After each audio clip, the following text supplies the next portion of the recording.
In 2007, Roman Rozell stared death in the face.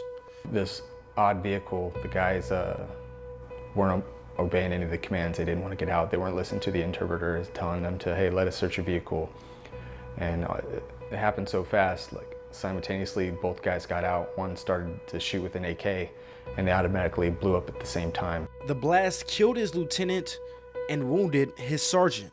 But miraculously, Rozell survived. Now 12 years later, the 34-year-old is a walk-on wrestler at Arizona State. It's so fascinating to listen to what he's went through. To do what he's done in his personal life, in the military, to then be at the D1 level wrestling as a 34-year-old walk-on. I mean, it's, I don't know, 1 in a million? Rozell originally discovered wrestling growing up in Apache Junction.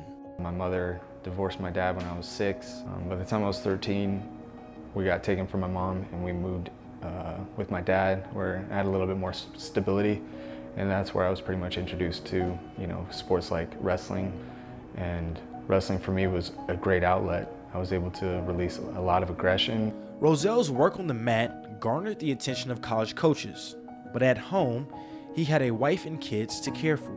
We were pregnant with our second child, and he knew that he kind of had to step up what he was doing. He was going to college and wasn't, making any money to really support a family. My wife was taking care of me while I was out of state going to school. I basically had to put my dreams on hold and accept responsibility.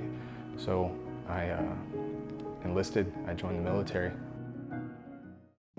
After 27 months as a member of the Army serving in Iraq and Kuwait, Roman decided he wanted to challenge himself further, so he volunteered for the Army Special Forces. But while going through qualification, back home, tragedy struck. Roman's wife Alicia suffered a miscarriage and was diagnosed with thyroid cancer. It was hard to have to tell him anytime I had any health problems going on, because I knew he would want to be home with me. Am I making the wrong decision by not being there by your side, just being away, knowing that you can't be there? While he mulled the decision to return home, one night while out on his qualification course, Rozell was struck by lightning. It was, middle of the night, and I hear this loud boom, and everything is bright white, and I can't move. I know, I'm just feeling fire through my chest and throat. I don't remember much until I got into the ambulance. Roman would make a full recovery and went on to earn the rank of Green Beret.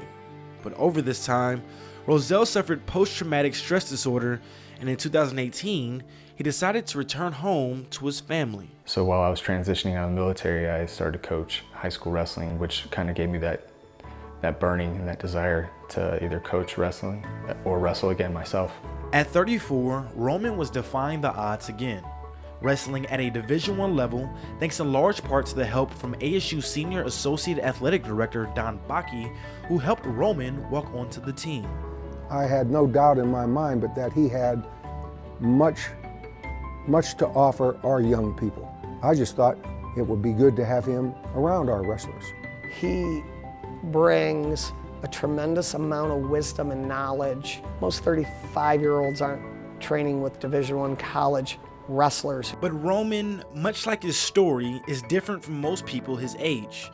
And as he approaches his 35th birthday, he strives to leave a legacy that goes well beyond the mat. I look for those people who try to conquer those mountains and do the impossible. And for me to do that for my family and for other people, to set the bar higher, is what drives me.